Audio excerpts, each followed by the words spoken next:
Bonjour bande de curieux, aujourd'hui on va comprendre pourquoi on portait la perruque. Les premières perruques sont apparues il y a des milliers d'années. Par exemple, les Égyptiens portaient déjà des postiches, et Cléopâtre cachait sa calvitie sous d'épais matelas pileux.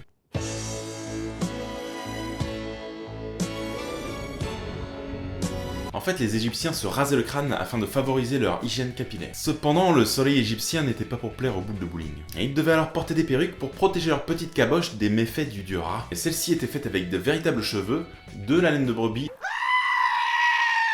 ou des plantes tressées. Les perruques étaient très répandues en Occident, mais assez méconnues en Extrême-Orient. À la suite de la chute de l'Empire romain, l'augmentation du pouvoir de l'Église lui permet d'imposer sa vision des choses. Elle décide alors d'interdire tout type de maquillage, et cela pendant plusieurs siècles. Non mais allô quoi. T'es une fille, t'as pas de shampoing. Allô. L'arrivée du protestantisme en Angleterre permet de balayer certaines pratiques et autorise ainsi la perruque à revenir sur le devant de la scène. Notamment grâce à Élisabeth Ier et sa fameuse Tinias Factis. Et oui, car comme au temps des Égyptiens, il fallait par tous les moyens essayer de lutter contre les problèmes d'hygiène. Et les bains étaient peu fréquents à cette époque. À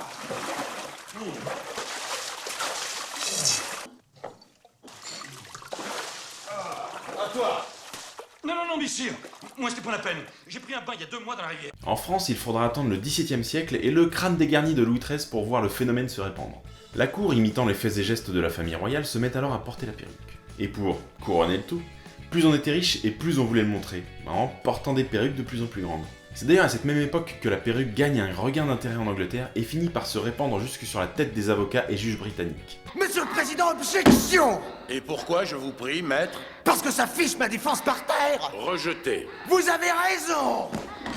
Les années passèrent et la Révolution arriva. La perruque représentant la royauté, vous vous imaginez bien que cette mode terminera au fond du panier, à l'instar des têtes sur lesquelles elle reposait. Oh mon Dieu!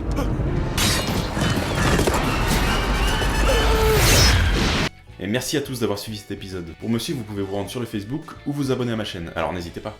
A bientôt bande de curieux.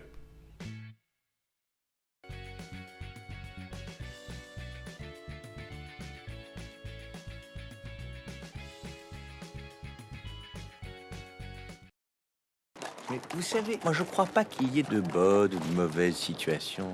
Et finalement, quand beaucoup de gens aujourd'hui me disent « Mais comment fais-tu pour avoir cette humanité ?»